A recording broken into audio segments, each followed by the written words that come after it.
Shalom, Bapak Yahweh memberkati kita semua. Sebagai anak-anak Bapak Yahweh,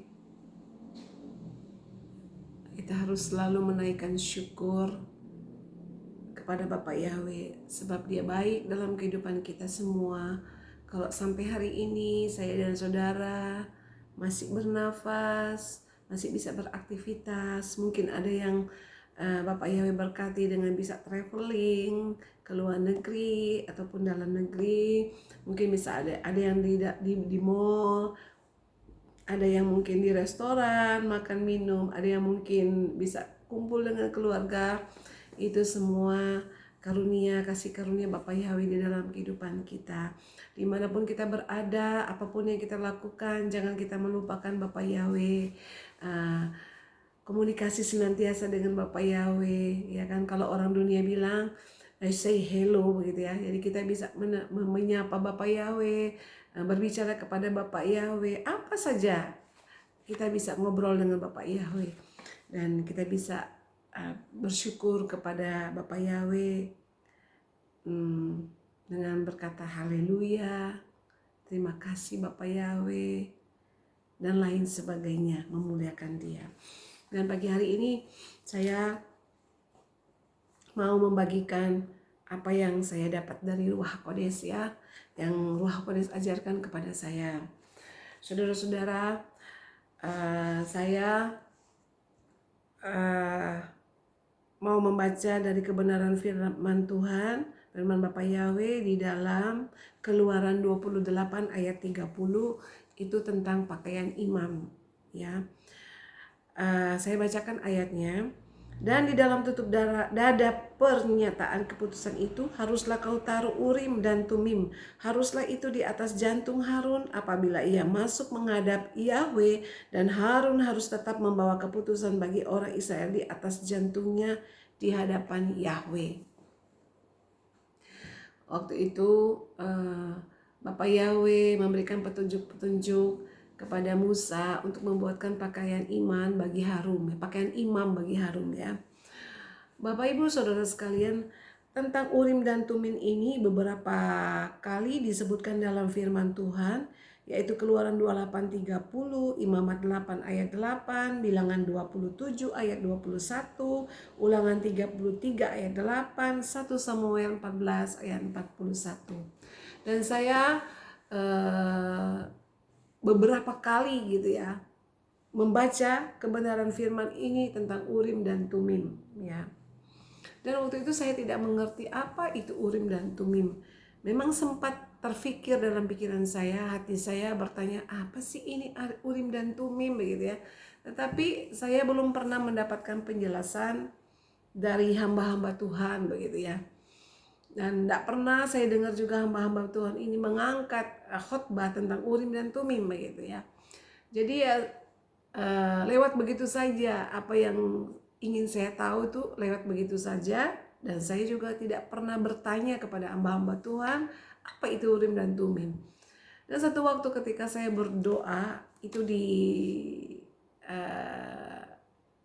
tahun 2021 ya, saya sering catat apa yang Ruach Kodes ajarkan kepada saya. Saya catat tanggalnya, ya kan, bulannya dan tahunnya, ya.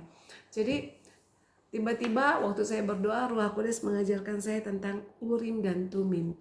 Dia jelaskan kepada saya, padahal pada waktu itu saya tidak memikirkan tentang Urim dan Tumim ya. Saya hanya berdoa menyembah Bapak Yahweh.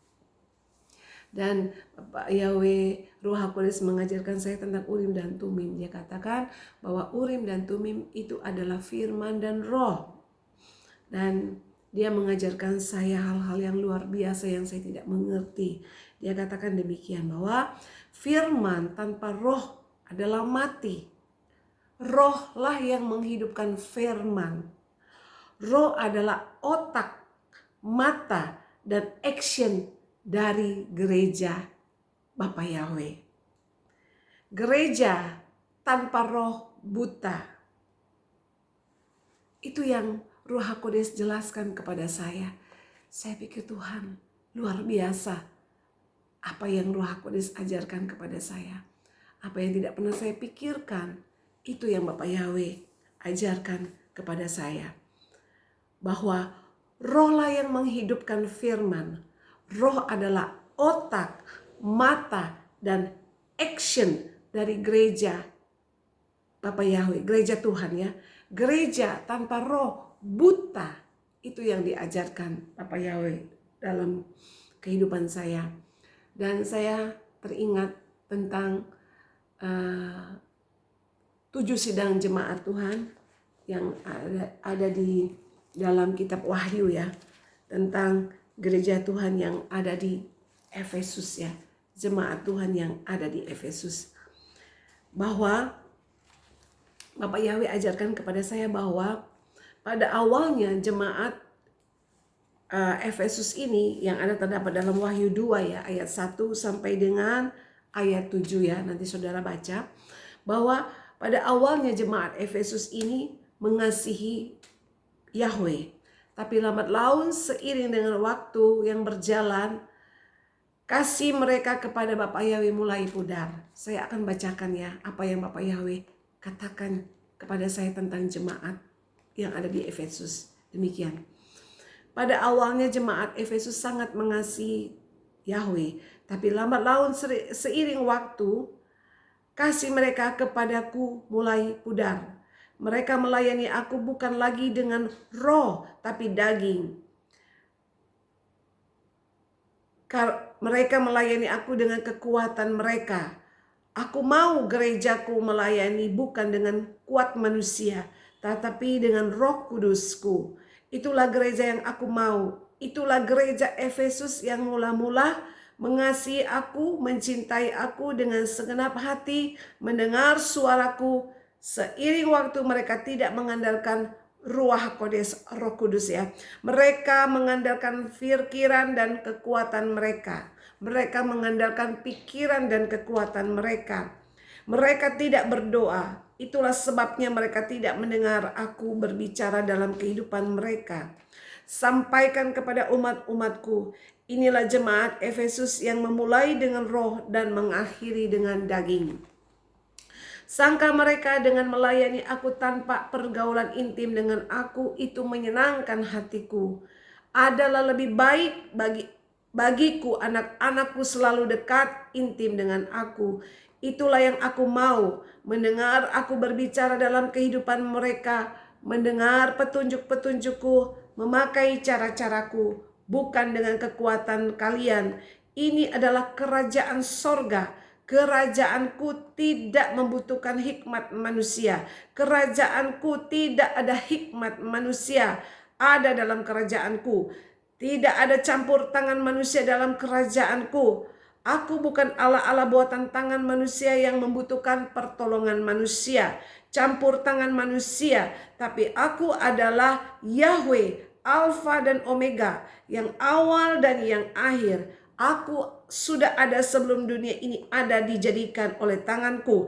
Aku tidak butuh hikmat manusia. Yang aku butuhkan anak-anakku mendengar suaraku, petunjuk-petunjukku.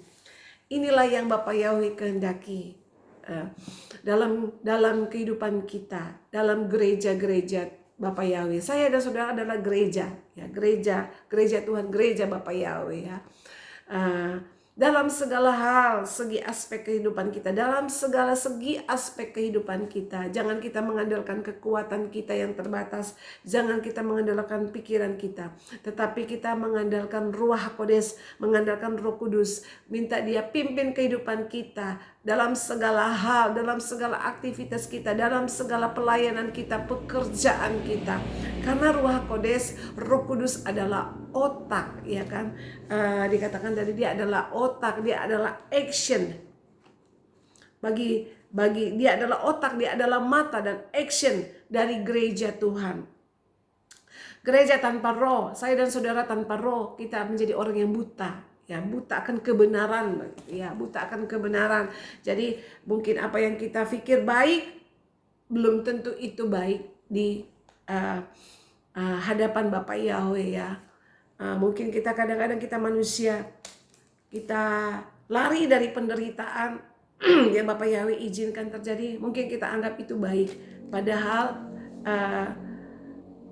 itu belum tentu baik di hadapan Bapa Yahweh. Contohnya aja waktu Yesus Hamasiah bilang kepada murid-muridnya bahwa dia harus menderita, akan mati, ya kan, disalibkan. Apa kata Petrus? Dia bilang dijauhkan. Itu semoga tidak terjadi kepada Yesus Hamasiah. Tapi apa yang Yesus Hamasiah jawab? Bahwa enyalah engkau iblis, sebab engkau bukan memikirkan apa yang dipikirkan Bapa. Jadi sama dengan kehidupan kita. Kadang-kadang Bapak Yahweh mengizinkan kita menderita dalam satu komunitas, kita menderita dalam dalam pelayanan kita, ya kan. Jangan kita cepat-cepat lari dulu, ya kan. Jangan cepat-cepat kita menghindar gitu ya. Kita minta petunjuk Bapak Yahweh, sampai Bapak Yahweh bilang kita apa yang harus kita lakukan, dan itu yang kita lakukan, Bapak, saudara-saudara.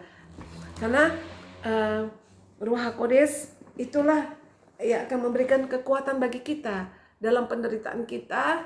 Dia akan memberikan kita kekuatan.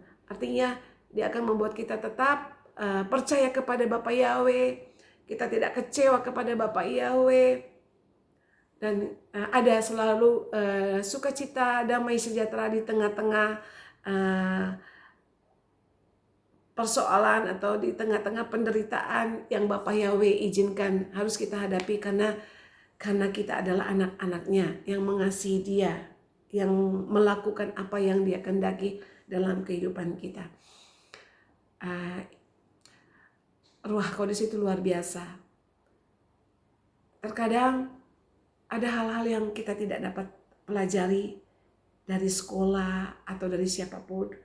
Tapi Ruach HaKodes mengajarkan kita. Dia guru besar, guru yang luar biasa, karena dia adalah Bapak Yahweh sendiri.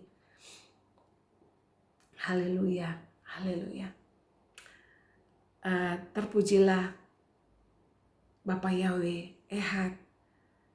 Terpujilah Dia yang menciptakan langit dan bumi. Dia adalah Yahweh yang dahsyat, Yahweh yang disembah oleh Abraham, Ishak, dan Yakub. Marilah gereja-gereja Tuhan yang adalah saya dan saudara, kita meminta Ruach HaKodes memenuhi kehidupan saya dan saudara dan memimpin kehidupan kita. Kita berserah sepenuh-penuhnya kepada Bapa Yahweh, kepada Ruach HaKodes untuk menuntun kehidupan kita sampai Dia datang kembali. Haleluya. Terpujilah Bapa Yahweh di dalam nama Yesus Hamasiah. Haleluya. Sampai ketemu lagi. Amin.